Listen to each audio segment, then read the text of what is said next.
and I'm going to work for a salary. Let me just say one quick thing, then I'll go to my doc, because you guys are the experts. I'm just a congressman.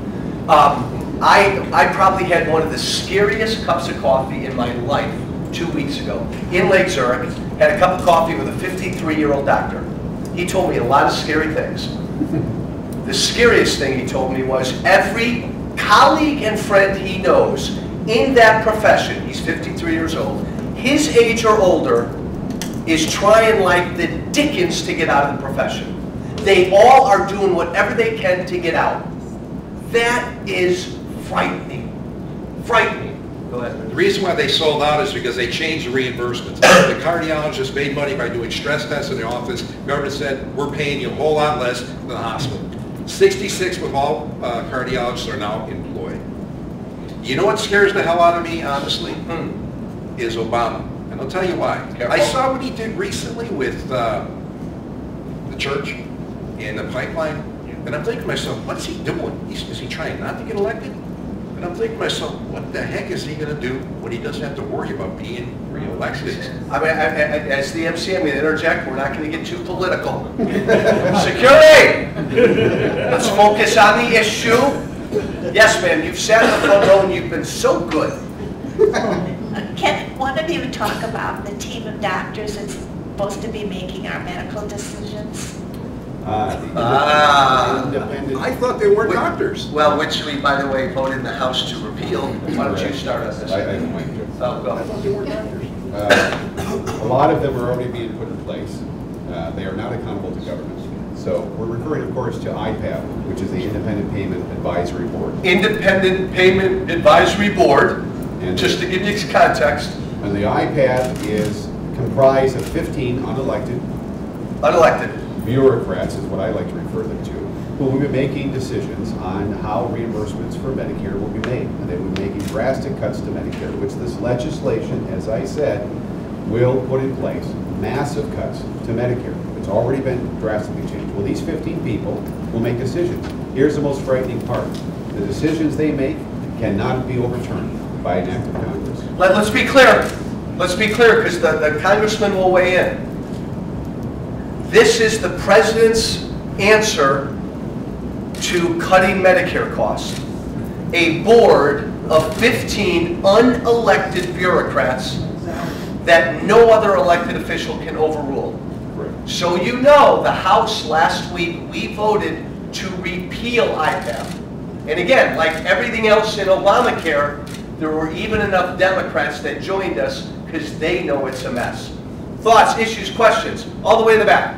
Yes, follow-up question to one of the questions that was posed earlier.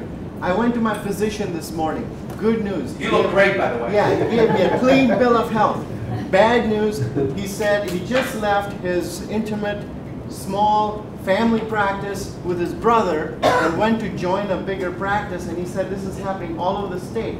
Doctors are leaving small practices in droves because the regulations are so onerous that they can't keep up. Can I ask you two docs a question? Because I say this a lot, because it just gets me here. This whole notion of the single practitioner, the family doctor, the solo practitioner, there, I got it right.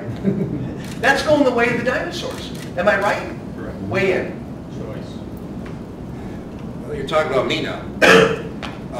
Our rates have been getting cut for the last decade, and I usually don't get upset when I get paid, but let me tell you, last summer, when I heard there's bus drivers in Wisconsin making more money than half the family doctors, that upset me.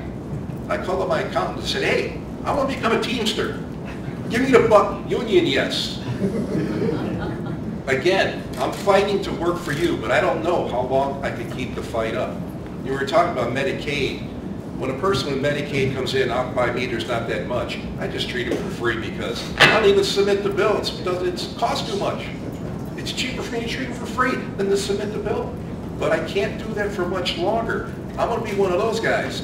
And let me be quite honest with you people. When I start working for someone or the government, you see this thing right here? The only time I don't answer is when I'm in the shower. I used to get out of the shower and answer it, but one day my ear was wet. Goes off at 2 o'clock, 3 o'clock, 4 o'clock. It's going off. Go to the emergency room. Dennis, answer this for me.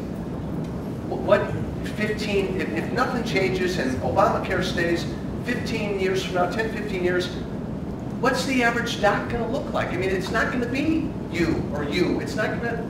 Again, I find this very appropriate about docs getting out. I actually opened up a restaurant in Crystal Lake. I did. It's called Exclusively Napa. By the way, go visit. Yes, sir. Who's exempted? Who can opt out of Obamacare? I'm wondering, Oh, does can I the just legislature make that? create that? Wait a minute. Maybe I'm confused. But the president, they haven't granted any waivers to Obamacare, have they? Stephen, do you know anything about this? The White House loves framing a narrative that there's been only 1,600 Obamacare waivers, okay? That's because they count the entire state of Maine as one waiver, okay? There are actually 3.2 million Americans waived from Obamacare. And it's very interesting to see what happened in Ohio when we had our recent elections in Ohio. The public sector unions voted in public sector union bargaining, okay? They voted that up. Guess what they voted down? Obamacare. Do you know why they voted down Obamacare, even though they were public sector unions? Because their Obamacare waiver is running out very shortly, which means that they must now comply with all of the new regulations that have come under Obamacare already.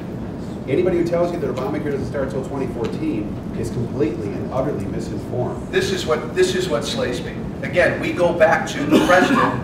This is the greatest thing in the world. How come we've had to have up to 2,000 some waivers? Typically, big corporations, unions, states. What does that say about the legislation? I've already got you. Hold on, we'll come back. Yes, ma'am. I apologize, I came kind of late, but I have supplemental insurance. If they decide what I can have and not have, why do I have supplemental insurance? Why do I pay? Supplement insurance. I pay $2,400 a year. If you want Medicare supplement insurance to stay in place, vote for Ryan's reforms, because that's what's going to happen. To survive, for Medicare to survive, and continue on for seniors, and for them to have private products that they can purchase to supplement their Medicare. Medicare, you know, it will be Part F or whatever you particularly carry. You can't have a supplement if there's no Medicare left. And Medicare will be decimated under Obamacare. It's already in writing, it's already in place, it's already happening. So if you like your Medicare supplement, vote Obama out in November. I'm not sure I like it, I've been using it so far, but if they decide what procedures I can have and not have, why do I bother having supplemental insurance? That's a really good point. Because I won't be able, you know, paying it for nothing.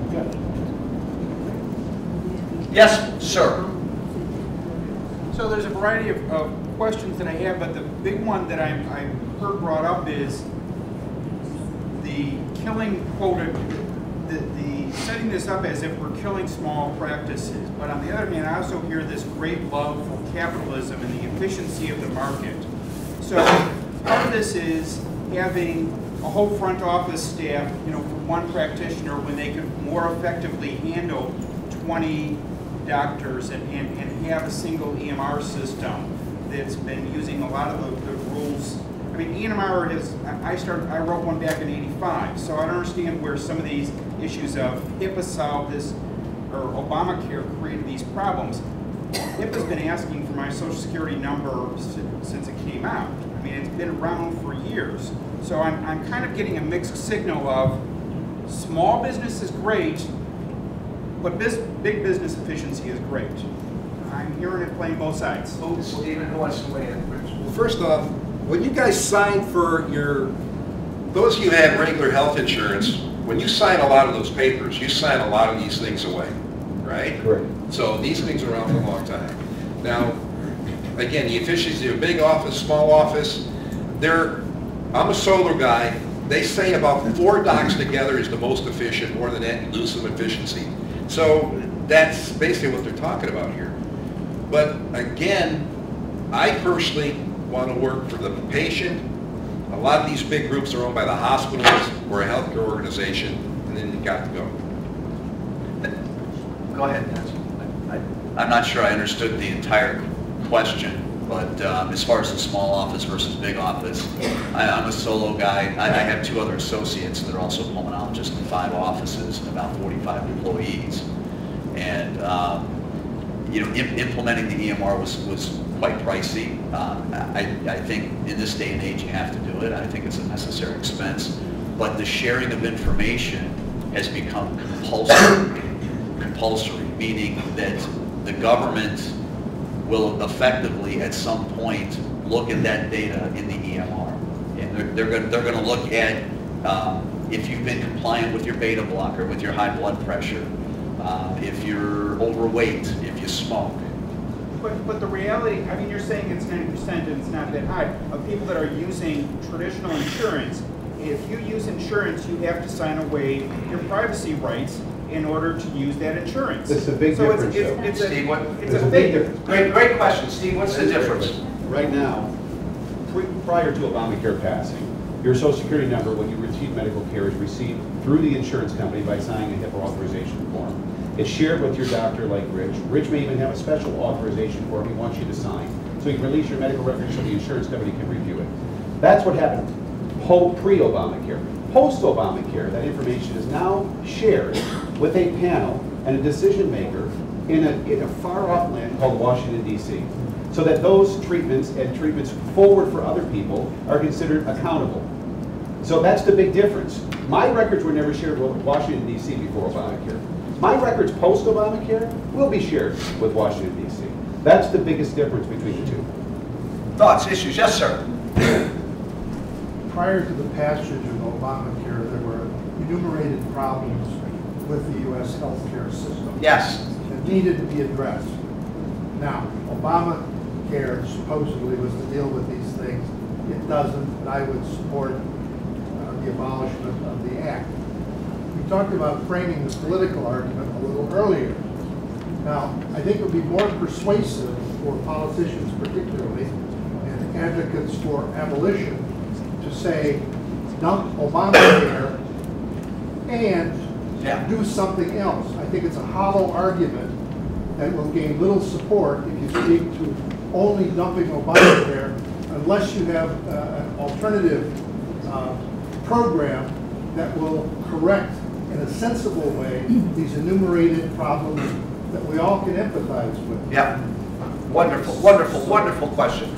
Wonderful question that I get asked a lot, and I'll raise my hand and say, generally the opposition to Obamacare in Washington, we don't do a strong enough job articulating what we're for. Now, part of the reason for that is you got to give us a little bit of understanding. We consider this thing not just bad law. I consider this thing so dangerous that the whole point of stopping and repealing it is so paramount that we tend to get really worked up about it. And it is that important. But you make a great point. Get rid of it and then what? Get rid of it and then what? And there are a number of then whats. And you know what? The president had a great opportunity. He came into office 3 years ago. There was a big mess on his desk. The economy was imploding. He should have focused on the economy.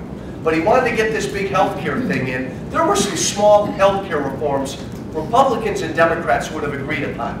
Some tort reform. Red herring. Huh? It's a red herring. Hold on. Let me finish. Let me finish. Freeing up private insurance from all these mandates. How about letting consumers shop across state lines for health coverage? And the other reform that Republicans need to talk more about is, folks, most of us in this country got to begin to assume more of our own costs for our health care. I've got a health savings account.